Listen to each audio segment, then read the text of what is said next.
everyone, welcome to Homestead Corner. I'm Jenny and today we are whipping up brownie mix in a jar.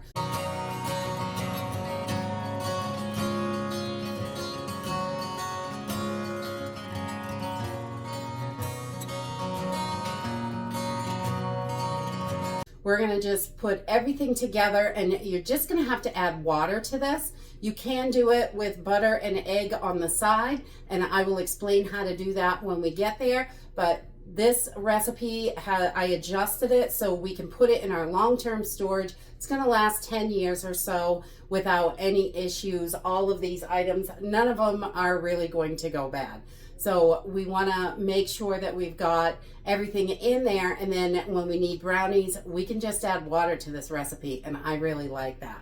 So I'm going to use just some regular sugar, flour, cocoa, baking powder. We're going to use some egg powder, some butter powder, and chocolate chips, and a little bit of salt.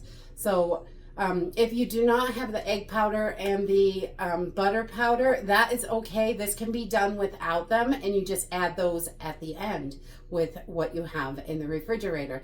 So let's jump in and get started. We love having brownies on the shelf, but we do not always love all the ingredients in the box mixes. So this makes it really nice. You can make your own. And I adjusted this recipe to add the egg and the butter into the dry mix, just so we are able to just add water if we don't have all those other items, butter and eggs in the house, because God knows, whew, the cost of eggs is through the roof right now. This is so crazy, and this bird flu craziness.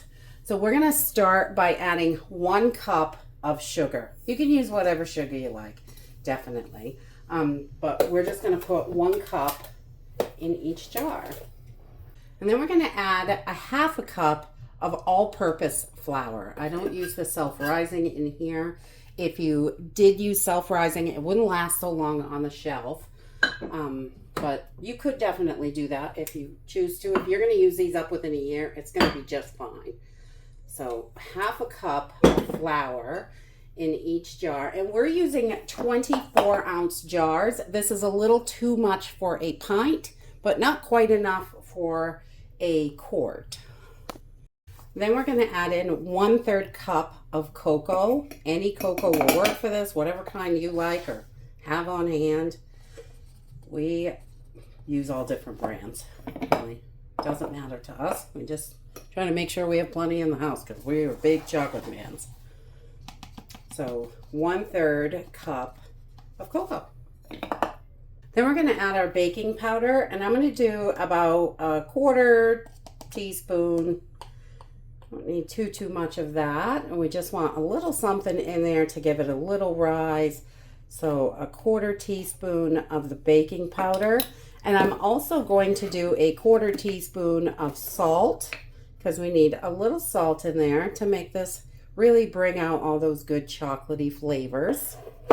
And then I'm going to add my egg powder and butter powder next. If you do not have those, you can stop here and just leave them as they are, and you're going to add 2 eggs and a 1/2 cup of butter melted to this, and that's what's going to be the wetness to mix everything up. When you go to cook it, a 1/2 cup of butter, which is a stick, and 2 eggs. But because we are going to use our powdered, we're going to put those in next. So for our eggs, I'm going to put 4 tablespoons of eggs in here, and that is going to equal 2 regular size eggs. Once we've got our eggs in, I'm going to add a 1/4 cup of butter powder to this. And this just gives it all that good flavor. And I love butter. Oh my goodness, so much. We use lots of butter here. So a 1/4 cup of butter powder. And then I just like to tap my jars down a little bit, just bang them on the side, get everything packed in there. That way we have enough room for our chocolate chips or chocolate chunks, or sometimes I break up candy bars. It depends on what we have in the house. I'll use whatever. I'm not that fussy. Today I'm going to use just semi-sweet chocolate chips, dark chocolate chips are wonderful in here. And we have taken these dark chocolate candy bars and just cut them up in chunks. And that works as well. You want about half a cup. So I'm just going to fill these up, basically. So use about half a cup of chocolate chips. And we're going to get those right in there. See if I can do this without it making a mess. I have flour everywhere already, so I guess it doesn't really matter. Oh, I'll have to eat that stray. You know how that goes. Runs away, it gets eaten right away. All right, so we're just going to push those down a little bit. And that is it for our brownie mix. You can add an oxygen absorber and your lid, and it will seal on its own. If you want to vacuum seal these, I would put one of these little paper liners, the cupcake liners, or a coffee filter or something, just so you're not sucking in all of these powders, because as it sucks out, it can bring them up. You see them moving a little. So just kind of cover everything so it can't pull it into your vacuum sealer. But I normally just take my cover, because we go through these. We love brownies. We are chocolate junkies. So we just put our cover right on like that and put it on the shelf. This is going to be good for at least a year, just like this. Or plastic bags work. Ziploc bags will last for about a year. Any way you want to do it, definitely. But right now, we're going to take one of these little downs and cook it up. Just like all of our other Just Add Water meals, super simple to put together. We're going to just pour everything in a bowl. And we're going to make sure we got all of that in there. And give this just a little mix. Try to break up any clumps if you have any.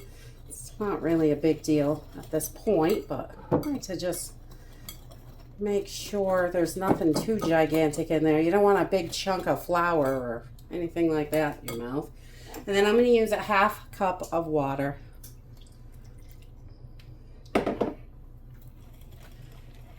And we're going to mix, mix, mix. And there we go. We have nice, thick brownie batter. Perfect. So I'm just going to grab an 8x8 pan, and I have already greased this with a little olive oil spray, or you could use coconut oil, or, you know, a little oil and flour, or however you want to do it. You can do it any way you like. We're just going to dump this right into our greased 8x8 pan. And once we have this all in there, I'm going to pop this in a 350 degree preheated oven for 20 minutes or so, 25 minutes, until that toothpick comes out clean. So we can just test it. And once that toothpick comes out clean, it's usually 20, 25 minutes right in there. So depending on your oven, maybe a little more or a little less, because they're all a little different. All right, so we're gonna pop this right in the oven. Okay, once your brownies come out of the oven, I just poked a couple holes with a toothpick or a skewer to make sure that they were cooked all the way through. They're super fudgy, but they're done. So we're gonna let these cool down a little and give them a try.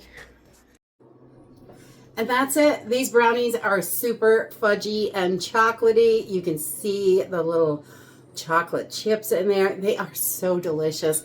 And it's just like having box mix on your shelf, but you know exactly what's in it. And if you use the powdered eggs and butter, just add water. So yummy. And that's it for today. Dig into that pantry and whip up something delicious. I hope you enjoyed this video, and I hope to see you next time. Bye!